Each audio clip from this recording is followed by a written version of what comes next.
ጀግና መሆን ትፈልጊያለሽ? ህይወትሽ ቀላል ሆኖ ማየት ትፈልጊያለሽ? የውስጥሽን ኃይል መጠቀም ትፈልጊያለሽ? እንግዲያውስ ይህን ቪዲዮ እስከ መጨረሻው ድረስ ይዩ። ምርጥ ህይወትን ለመኖር ጀግና ለመሆን ማድረግ ያለብሽን 15 ወሳኝ ምስጢሮችን ላካፍልሽ ነው። እንደ ሁልጊዜው ቪዲዮውን ላይክ በማድረግ እንጀምር። ፈጣሪሽን አስቀድሚ። ከፈጣሪሽ ርቀሽ መቼም ደስተኛ አትሆኚም። በችግርሽም ሆነ በደስታሽ ጊዜ ወደ ፈጣሪሽ ሩጪ። ከፈጣሪው ጋር ሆኖ ያፈረ ሰው የለም። ህልምሽን ተከተይ። ህልምሽን ለማሳካት ትክክለኛውን ጊዜ መጠበቅ አቁሚ። አሁኑኑ የመጀመሪያ እርምጃሽን ውሰጂ። ላመንሽበት ነገር ቁሚ። ላመንሽበት ነገር ቁሚ። ለትክክለኛው ነገር ለመቆም በፍጹም አትፍሪ። በይሉኝታ ያላመንሽበትን ነገር አታድርጊ። ራስሽን ቻይ። ራስን መቻል ወሳኝ ነገር ነው። የሌሎችን እጅ ማየት ሳያስፈልግሽ የሚያስፈልግሽን ነገሮች በራስሽ አድርጊ። የመረጡሽን ሰዎች ምረጪ። የመረጡሽ ሰዎች ያንቺን ዋጋ ያውቃሉ። እስከ መቼ ለአንቺ ዋጋ የሌላቸውን ሰዎች ትለምኛለሽ? በሚያከብሩሽ በሚወዱሽና ከሚያሳድጉሽ ሰዎች ጋር ሁኚ። ደግ ልብ ይኑርሽ። ደግነት መጨረሻው ያማረ ነው። ምንም ቢሆን ከክፋት ደግነት ሳይሻል አይቀርም። ለፈተና እጅ አትስጪ። ህይወት ከባድ ነች፣ ግን አንቺ የበለጠ ከባድ ነሽ። ምንም ቢሆን ወደፊት መግፋትሽን ቀጥይ፣ ምክንያቱም ፈጣሪ የሚወደውን ሰው ነው የሚፈትነው። መጀመሪያ ራስሽን ውደጂ። ራስን መውደድ ራስ ወዳድነት አይደለም፣ አስፈላጊ ነው። በደግነት በጥንቃቄና በአክብሮት ራስሽን ያዢ። ራሱን የሚወድ ሰው ነው ሌሎችን በአግባቡ መውደድ የሚችለው። ገንዘብሽን በአግባቡ ተጠቀሚ። ገንዘብሽን ተቆጣጠሪ። የወደፊት ህይወትሽን ብሩህ ለማድረግ ገንዘብሽን በአግባቡ ተጠቀሚ። ሁሉንም ሰው ለማስደሰት ማሰብ አቁሚ። ሁሉንም ሰው ማስደሰት አይቻልም። ራስሽን ሁኚ። ራስሽን ስትሆኚ ትክክለኛ ሰዎች ያከብሩሻል። ሪስክ መውሰድ አትፍሪ። ስኬት የሚመጣው ከምቾት ቀጠና ስትወጪ ብቻ ነው። አዳዲስ ነገሮችን መሞከር አትፍሪ። በህይወትሽ ሁሌም ተደሰቺ። ህይወት አጭር ናት። መደሰት እየቻልሽ በሀዘን አታሳልፊ። ተዝናኚ። ትውስታዎቹን ፍጠሪ። ለተሰጠሽ አዲስ ቀን አመስግኚ። መቼም ቢሆን ተስፋ አትቁረጪ። ምንም ቢፈጠር ቀጥይ። አንቺ ጠንካራ ነሽ፣ ብቁ ነሽ። አንቺ የራስሽ ህይወት ጀግና ነሽ። እነዛ የማይነጉ የሚመስሉ ሌሊቶች ነግተዋል። መቼም ቢሆን ተስፋ አትቁረጪ። እግዚአብሔርን ይዘሽ መቼም አታፍሪም። በራስሽ ተማመኚ። አንቺ በራስሽ ካልተማመንሽ ማንም በአንቺ አይተማመንም። የመጀመሪያው እርምጃ በራስ መተማመን ነው። እውነተኛ ኑሮ የምትኖሪው ፍርሃትሽን ስትጋፈጪ ብቻ ነው። ፍርሃትሽን ከተጋፈጥሽ አንቺም ማቆም ከባድ ይሆናል። እነዚህን ነጥቦች በአግባቡና በስነ ስርዓት በመተግበር ጀግና መሆን ይቻላል። ጀግንነት የምርጫ ውጤት ነው። ቪዲዮውን እስከ መጨረሻው ድረስ ስለተከታተላችሁ ከልብ እናመሰግናለን። በቀጣይ ቪዲዮ እስክንገናኝ ድረስ ለቻናላችን አዲስ የሆናችሁ ሰብስክራይብ፣ ላይክ፣ ሼር በማድረግ ቤተሰባችንን ተቀላቀሉ። ከዚህ ከቁም ነገር ቻናል ብዙ ታተርፋላችሁ። የጀግና ህይወት ተመኘውላችሁ። ሰላም ሁኑ። አንቺ ጀግና ሴት ነሽ። አንቺ ጀግና ሴት ነሽ፣ ፍጹም የበረታሽ ውስጥሽ ያለውን ህመም ለብቻሽ ረታሽ። ለሌላው ማይገባው ከሰው ያልደረሰ ስቃይ ቁስል አዝለሽ ልብሽን ያረሰ እጅሽን ያልሰጣሽ ከዛሬ የደረሽ አዋንቺ ጀግና ሴት ነሽ። ሰው ቀርቦ ብሸሽ እምነትሽን ቢያጎል የነገ ህይወትሽ የማይስተጓጎል አጨለምናት ሲሉ ፈክተሽ የምትደምቂ አስለቀስናት ሲሉ ንቀሽ የምትስቂ ማለፍ የምታውቂ ሁሉን ፈገግ ብለሽ አንቺ ሴት ጀግና ነሽ። አለኝ ካላችሁ አላችሁ። አትችይም ሲሉኝ ደስ ነው የሚለኝ። እንደ ኢነርጂ እንደ ፊል ነው የምጠቀም። ከላይ ሴት ልጅ አትችልም የሚሉት ደስ ሲሉ እንደምንችል እናሳያለን። እንዴት ነው የምንችለው መሰላችሁ? እንሰራለን። ስንሰራ ደግሞ ሁኔታችን፣ ሰርክላችን ይታያል። ጆርኒያችንን እንወደዋለን። ዝቅ ብሎ ከፍ ማለት በጣም ደስ ይላል። ባይደው ከፍ ብሎ ዝቅ ማለትንም አልፈራም። ቢበዛ ሞት ምንም አይመጣም። በዛሬው ቪዲዮአችን ስለ ጀግና ሴቶች ህይወት እናያለን። ለብዙ ሰው እንዲደርስ ቪዲዮን ላይክ በማድረግ እንጀምር። የጠንካራ ጀግና ሴቶች ህይወት በፈተና የታጀበ ነው። ምንም እንኳን ፈተና ውስጥ እንዳይገቡ ቢጠነቀቁም አብዛኛውን ጊዜ በህይወት ይፈተናሉ። በተለይ በስደት ያሉ ሴቶች ለዚህ ፈተና ዋነኛ ተጋላጭ ናቸው። ከነዚህ ፈተናዎች መካከል ዋነኛዎቹ እነዚህ ናቸው። የቤተሰብ ችግር። የቤተሰቦቿን ህይወት ለመቀየር በሰው ሀገር ደፋ ቀና ስትል ብዙ መከራና ስቃይ ይደርስባታል። ነገር ግን ጀግና ሴት በየትኛውም የህይወት ፈተና ውስጥ ብትሆንም እንኳን ሁሉም ፈተና ሊያበረታት ከስተቷ እንድትማር ነገ የተሻለ ሰው እንደሚያደርጋትና ይህ ሁሉ መከራ ለቤተሰቧ ስትል የምትከፍለው መስዋዕትነት መሆኑን ጠንቅቃ ታውቃለች። ጭንቀት።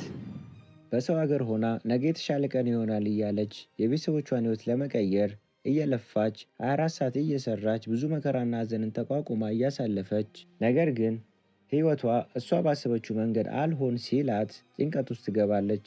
ምንም እንኳን ጭንቀት ውስጥ ብትገባም በፈጣሪ እርዳታ ታልፈዋለች። የብቸኝነት ህይወት በሰው አገር ባይተዋር ሆና ብዙ ፈተና፣ መከራ፣ ሀዘን ውስጥ እያለፈች ከጎኗ ሆኖ ችግሯን የሚረዳላት አይዞሽ በርች የሚላ ሰው ስታጣ የብቸኝነት ስሜት በጣም ይጎዳታል። ነገር ግን ምንም ሰው እንደሌላት ቢሰማትም ትዕግስተኛ ከሆነች ፈጣሪ ለእሷ የሚያስብላትን ሰው በጊዜው ይሰጣታል። ራስን መጥላት ለብዙ ዓመታት በሰው ሀገር እየኖረች እንዳሰበችው ብዙ ብር አጠራቅማለሁ እያለች፣ ነገር ግን ነገሮች ባላሰበችው መንገድ በተቃራኒው ሲሆንባት ይሄ ሁኔታ ወደ ጭንቀትና ራስን መጥላት ውስጥ ሊያስገባት ይችላል። ቤተሰቧን መርዳት ሲያቅታት በሰው ሀገር እየለፋች እየተንከራተተች ከምታገኘው ብር ላይ በቻለችው አቅም ቤተሰቧን ትረዳለች። ነገር ግን የሰው ልጅ ነችና ሁሌም ቤተሰቦቿን እንደተለመደው ላትረዳ ትችላለች። በዚህም የተነሳ ቤተሰቦቿ ሲያኮርፏት በጣም ታዝናለች።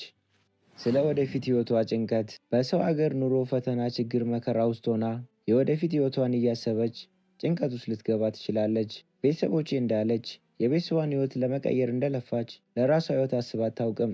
ስለ ራሷ ህይወት ቆም ብላ ማሰብ ስትጀምር አሁን ያለው ሁኔታ ጭንቀት ውስጥ ይከታታል። ባላሰበችው መንገድ የምትወደውን ሰው ማጣት፣ በስደት ላይ ሆና ፍቅረኛው ሀገር ቤት ሆኖ ነገ የተሻለ ቀን ይመጣልናል፣ ነገ ተጋብተን ወልደን ከብደን በሀገራችን በደስታ እንኖራለን ብላ በስንት መከራና ስቃይ ውስጥ ያጠራቀመችውን ብር ወደ አገር ቤት እየላከች እሱ ግን በተቃራኒው ብሯን እየበላ ከሌላ ሴት ጋር እየተዝናናበት ልቧን ይሰብረዋል። ይህ እንደሆነ ባወቀች ጊዜ በጣም ትሰበራለች። በሰው ሀገር ያላችሁ ውድ እህቶቼ በሕይወታችሁ ምንም አይነት ፈተና ውስጥ ብትሆኑም እንኳን መቼም ተስፋ ትቁረጡ። ምክንያቱም እናንተ ክብር የሚገባችሁ ጀግኖች ስለሆናችሁ። እናንተ ማለት ለቤተሰቦቻችሁ ስትሉ ሕይወታችሁን የሰጣችሁ ጀግኖች ናችሁ። ፈጣሪ ያሰባችሁትን ሁሉ ያሳካላችሁ። ራስሽን መጠራጠር አቁመሽ እንዴት የውስጥሽን ኃይል መጠቀም ትችያለሽ? በዛሬው ቪዲዮአችን እያንዳንዷ ሴት ማወቅ ያለባትን ሀሳብ ይዘንላችሁ መጥተናል። ራስሽን መጠራጠር አቁመሽ እንዴት የውስጥሽን ኃይል መጠቀም ትችያለሽ በሚል ወሳኝ ቪዲዮ ተገናኝተናል። በተለይ የመጨረሻው ነጥብ በጣም ወሳኝ ነው። ስለዚህ እስከ መጨረሻው ድረስ ተከታተሉ። እንደ ሁልጊዜው ቪዲዮን ላይክ በማድረግ እንጀምር። ራስን መጠራጠር ወደኋላ እያስቀረሽ ነው። እመኚኝ፣ ብቻሽን አይደለሽም። ሁላችንም ዋጋችንን፣ አቅማችንን እና በቂ መሆናችንን የተጠራጠርንበት ጊዜ ያሳልፈናል። አንድ እውነት አለ፣ አንቺ ከምታስቢው በላይ ጠንካራ ነሽ። እናም በውስጥሽ የታመቀ ኃይል አለ። ያንን ኃይል እንዴት አውጥተሽ መጠቀም እንደምትችይ ያሳይሻለሁ። ዝግጁ ነሽ? እሺ፣ ወደ ገደለው እንግባ። በአእምሮሽ ውስጥ ሁሌም የሆነ ነገር ማድረግ ስትፈልጊ የሆነ ድምፅ አለ አይደል? ይህን ማድረግ አትችይም፣ በቂ አይደለሽም፣ ብልህ አይደለሽም፣ ካልተሳካልሽስ እንዴት ልትሆኚ ነው እያለሽ ያሰብሽውን ሀሳብ እንዳታደርጊው ፍርሃት የሚለቅብሽ የተለመደ ነገር ይመስላል። ግን እውነታው ያ ድምፅ እየዋሸሽ ነው። ራስሽን መጠራጠር ከምን እንደሚመጣ ታውቂያለሽ? ራስን መጠራጠር የሚመጣው ውድቀትን ከመፍራት፣ ሰው ምን ይለኛል ብሎ ከማሰብ፣ ከምቾት ቀጠናሽ ውስጥ ለመውጣት ከመፍራት ነው የሚመጣው። ግን ምን እንደሆነ ገምቺ። የምታደንቂያቸው ታዋቂና ኃይለኛ ሴቶች ሁሉም የሆነ ጊዜ ላይ ራስን የመጠራጠር ስሜት ተሰምቷቸዋል። ልዩነቱ ምን መሰለሽ? እነሱ ያ ድምፅ እንዲያቆማቸው አልፈቀዱም። የመጀመሪያው እርምጃ ራስን መጠራጠር ለማቆም ለአእምሮሽ የምትነግሪው ነገር በአዲስ መልክ መናገር መጀመር ነው። እኔ አልችልም፣ እኔ በቂ አይደለሁም ስትይ አእምሮሽ ያምናል። ይልቁንስ ውስጣዊ ውይይትሽን መቀየር ጀምሪ። እኔ በቂ ነኝ፣ ማድረግ እችላለሁ፣ የሰዎች አስተያየት እኔ ጋር ቦታ የለውም እያልሽ ንገሪው። ለቅርብ ጓደኛሽ እንደምታደርጊው ለራስሽም ተናገሪ። ያ ደግነት ይገባሻል። ውድ እህቴ፣ ማንም የማይነግርሽን እውነት ልንገርሽ። በጣም ብዙ ሰዎች ህልማቸውን ለመከተል ትክክለኛው ጊዜ እስኪመጣ ድረስ ይጠብቃሉ። እውነቱ ግን 100% ትክክለኛው ጊዜ መቼም አይመጣም። መጀመሪያ ራስሽን አሳምነሽ የመጀመሪያውን እርምጃ እስካልተራመድሽ ድረስ አንቺ ብቻ ራስሽን አምነሽ የመጀመሪያውን እርምጃ ውሰጂ። ከዛ በራስ መተማመንሽም ይከተልሻል። ጓደኛህን ንገረኝ፣ ከዛ ያንተን ማንነት እነግርሃለሁ እንደሚባለው አሉታዊ ወይንም መጥፎ ነገሮችን ብቻ ከሚያስቡ ጓደኞችሽ ጋር የምትይ ከሆነ ራስሽን የመጠራጠር ስሜት ይጨምራል። ነገር ግን በጎበዝ ጓደኞች አዎንታዊ ነገር ከሚያስቡ አንገታቸውን ደፍተው ራሳቸውን ለመቀየር ከሚጥሩ ልጆች ጋር ስትሆኚ አንቺም እንደነሱ ትሆኛለሽ። ስለዚህ ራስሽን ጠይቂ። ጓደኞችሽ ምን አይነት ናቸው? የሚያንጹሽ እንጂ የሚያፈርሱሽ እንዳልሆኑ አረጋግጪ። እናም የኔ ውድ እህት ከምትገምቺው በላይ ብዙ ችሎታ አለሽ።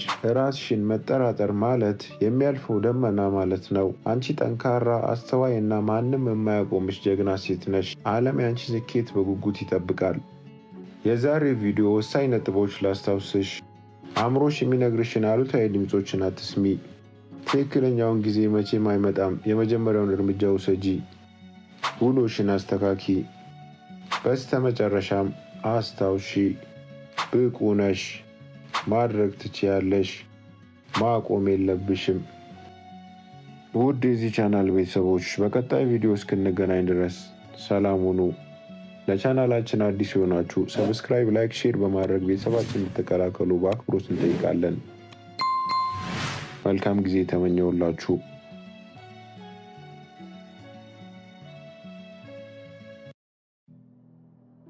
ከወደቅን አይቀር እግዚአብሔር ቤት እንውደቅ፣ ከተሰበርን አይቀር እግዚአብሔር ቤት እንሰበር። ሸክላ ሰሪው እጅ ላይ ቢሰበር ሰሪው መልሶ አስተካክሎ ይሰራዋልና። በረከት ልታገኝ ስትይ ፈተና ይበዛል። ፈጣሪ ከሰው ያገልሻል። እድሎች ብቅ ማለት ይጀምራሉ። ጠላት ይበዛል። ዓለምን የምታይበት እይታሽ ይለወጣል። መንገድሽን ለእርሱ ስጪ።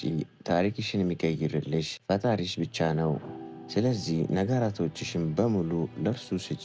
አንቺ የሚገባሽን ካደረግሽ በኋላ እርሱ የሚያስፈልግሽን በሙሉ እንደሚሰጥሽ እመኚ። ያኔ ታሸንፊያለሽ። የዛሬ ሳምንት እንደምትሞቺ ቢነገርሽ አሁን ያስጨነቀሽ ነገር ሁሉ ተራ እንደሆነ ይገባሻል። ከጎደለሽ ይልቅ የተደረገልሽ ይበልጣል። ስለዚህ ተመስገን በይ የኔ ቆንጆ እህት። እንዳታቆም። ይቺ ዓለም ብዙውን ጊዜ የምትሸልመው ውጤትን እንጂ ጥረትን እንዳልሆነ አስታውስ። ስለዚህ መቼም ቢሆን ሰው አላመሰግነኝም ብለህ ጥረትህን እንዳታቆም። ሰው ሁን። ዳዊት ለሰለሞን ምን እንዳለው ሁላችንም እናስታውሳለን አይደል?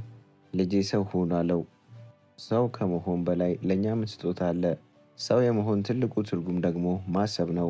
ምን እንደምትፈልግ አስብ። ከዛ የምትፈልገውን እንዴት እንደምታገኝ አስብ። በዘፈቀደ መኖር አቁመን ሰው መሆን መጀመር አለብን። ተማር። ከስህተት ተማር። ከመንገድ ተማር። ከድልህም ተማር። እያንዳንዱ የህይወት መንገድ የራሱ የሆነ ስጦታ አለው። ሁላችንም ገና ከእናታችን ሆድ ስንወጣ ሁሉን ጠንቅቀን አላወቅንም። ይልቁንስ በጊዜ ሂደት እያደግን ሄድን እንጂ። በየቀኑ አዲስ ነገርን ለማወቅ ትጋ።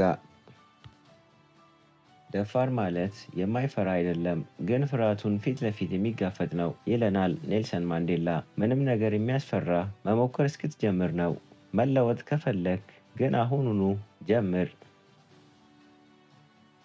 ለእውነተኛ ለውጥ መሰረት የሚጣለው ከስር ነው። መጀመሪያ ያልጠነከረ ነገር በአማረ መልኩ አይፈጸምም። በእያንዳንዱ የምትሰራት ነገር ላይ የማያንገዳግድ መሰረት ጣል። ሳትሰለች ስራበት። ከዚያም ትክክለኛውን ውጤት ታገኝበታለህ። ለምን አንድ ችግር ሲመጣብህ ወደ ሳይሆን በግድህ ትጠነክራለህ? ለምን ግን ያን ችግር ቀን ትጠብቃለህ? ለምን አማራጭ እስክታጣ ድረስ ትጠብቃለህ? ለምን ዛሬ አትጀምርም? ለምን አቅም ባለ ሰዓት የሚገባህን አታደርግም?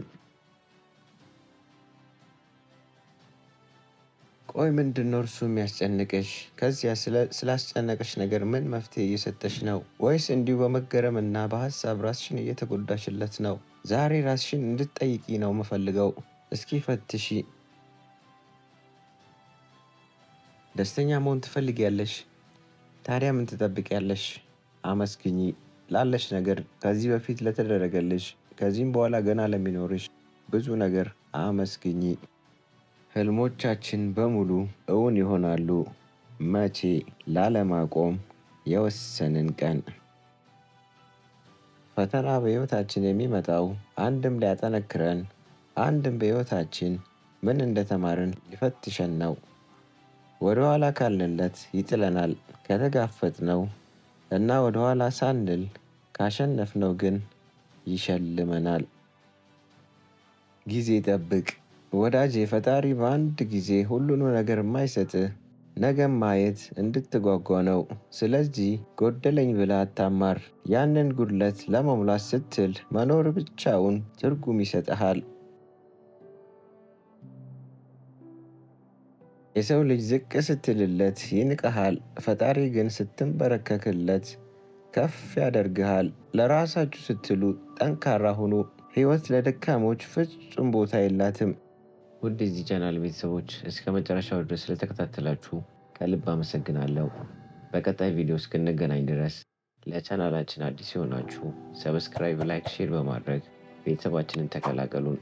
በዚህ የቁም ነገር ቻናል ብዙ ታተርፋላችሁ።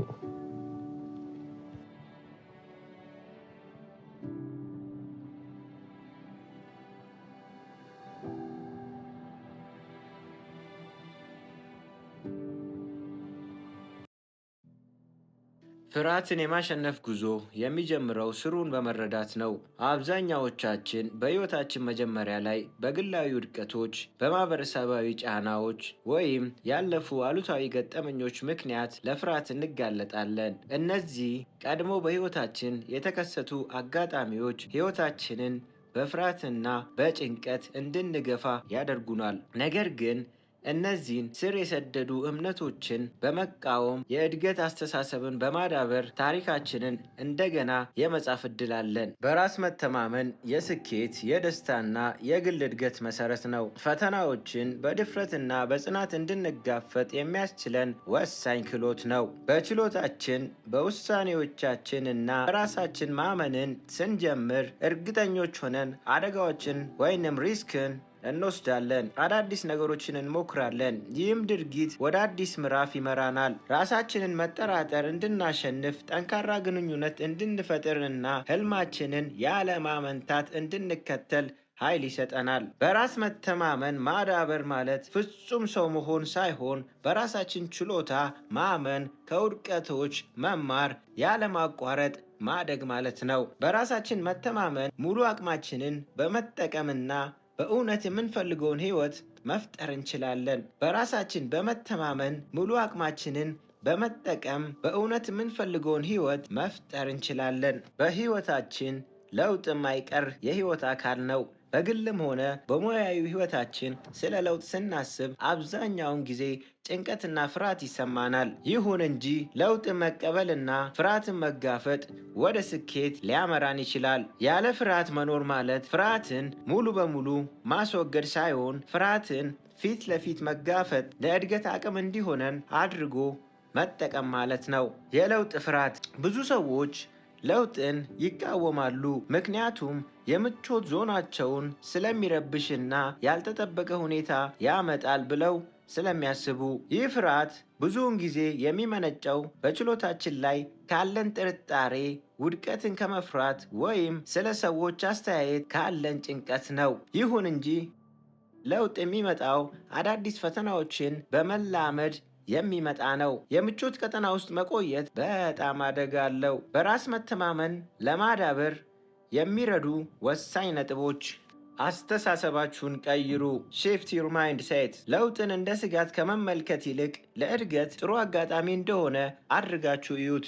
ለውጥ የህይወት አካል እንደሆነና ወደ አዎንታዊ ውጤቶች ሊመራ እንደሚችል ተቀበሉ። ህይወታችሁን ያለ ፍርሃት አስቡት። ምን ያህል ደስ እንደሚል። ፍርሃት ውስጥ ሆኖ መኖር አይገባችሁም። አስተሳሰባችሁን ቀይሩ። ፍርሃትን ማሸነፍ ትችላላችሁ። ፍርሃትን የመቋቋም ችሎታ ማዳበር ዴቨሎፕ ሬዚሊያንስ። ፍርሃትን የመቋቋም ችሎታ ከውድቀቶች በፍጥነት እንድናገግም ይረዳናል። ፍርሃትን የመቋቋም ችሎታ ማዳበር ከመጠን በላይ ስትጨነቁ ለውጦችን እንድትቀበሉ ያስችላችኋል።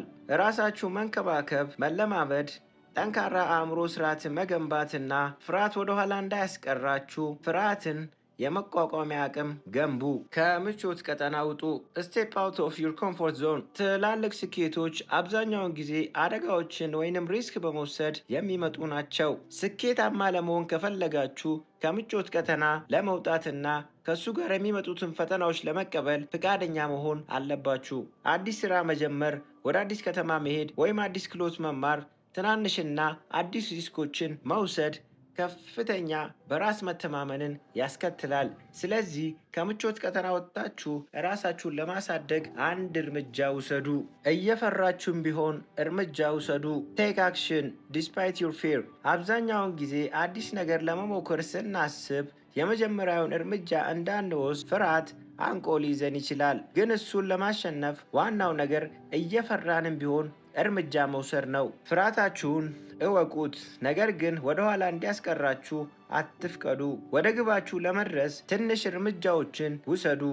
በእያንዳንዱ እርምጃ በራስ መተማመናችሁ ያድጋል። ፍርሃትን በተጋፈጣችሁ መጠን በእናንተ ላይ የሚኖረውን ኃይል ይቀንሳል። ከውድቀት ተማሩ። ለርን ፍሮም ፌሊየር። የአብዛኛው የዓለማችን ስኬታማ ሰዎች ሕይወት እንደሚያሳየን የስኬታቸው ዋነኛ ሚስጥር ውድቀት መሆኑን ያሳያል። ውድቀት የስኬት ተቃራኒ አይደለም፣ ለስኬት መወጣጫ መንገድ ነው። እያንዳንዱ ውድቀት እናንተ እንድትሻሻሉና እንድታድጉ የሚያግዛችሁን የመማር ዕድል ይሰጣችኋል። ውድቀትን ከመፍራት ይልቅ እንደ አንድ የጉዟችሁ አካል አድርጋችሁ ተቀበሉት እና አካሄዳችሁን ለማሻሻል ተጠቀሙበት። ከሁኔታዎች ጋር ራሳችሁን ቶሎ አለማምዱ። ስቴይ አዳፕተብል። ተለዋዋጭነት ሁልጊዜ በሚለዋወጥ ዓለም ውስጥ አስፈላጊ ነው። ከአዳዲስ ሁኔታዎች ጋር በፍጥነት መላመድ የሚችሉ ሰዎች ስኬታማ የመሆን ዕድላቸው በጣም ሰፊ ነው። ክፍት አእምሮ ያዙ። ለመማር ፈቃደኛ ሁኑ። አዳዲስ አመለካከቶችን ተቀበሉ። ይህን መላመድ ፈተናዎችን ለማወቅና ፈተናዎች በሚፈጠሩበት ጊዜ እድሎችን ለመጠቀም ይረዳችኋል። ለውጥን የመቀበል ሽልማት። ለውጥን የመቀበል ሽልማት። ያለ ፍርሃት መኖርን ስትማሩ፣ ለውጥን ስትቀበሉ ለአዳዲስ እድሎች፣ የግል እድገቶች በር ትከፍታላችሁ። የበለጠ በራስ የመተማመን ነገሮችን የመቋቋሚያና የህይወት ጥርጣሬዎችን የማስተናገድ ችሎታ ትገነባላችሁ። አስታውሱ፣ ስኬት የሚመጣው ለውጥን በማስወገድ ሳይሆን በድፍረትና በቁርጠኝነት ፊት ለፊት በመጋፈጥ ነው። ያለ ፍርሃት መኖር ምርጫ ነው። አስተሳሰባችሁን በመቀየር ከምቾት ቀጠናችሁ በመውጣት ፍርሃት ቢኖርም እርምጃ በመውሰድ ውድቀትን ወደ ስኬት እድል መቀየር ይቻላል። በህይወታችሁ ውድቀት ራስን መጠራጠር ሲገጥማችሁ ለውጥን መቀበል የእድገት ቁልፍ መሆኑን አስታውሱ። በትክክለኛው አስተሳሰብ ማንኛውንም ነገር ማሳካት ትችላላችሁ።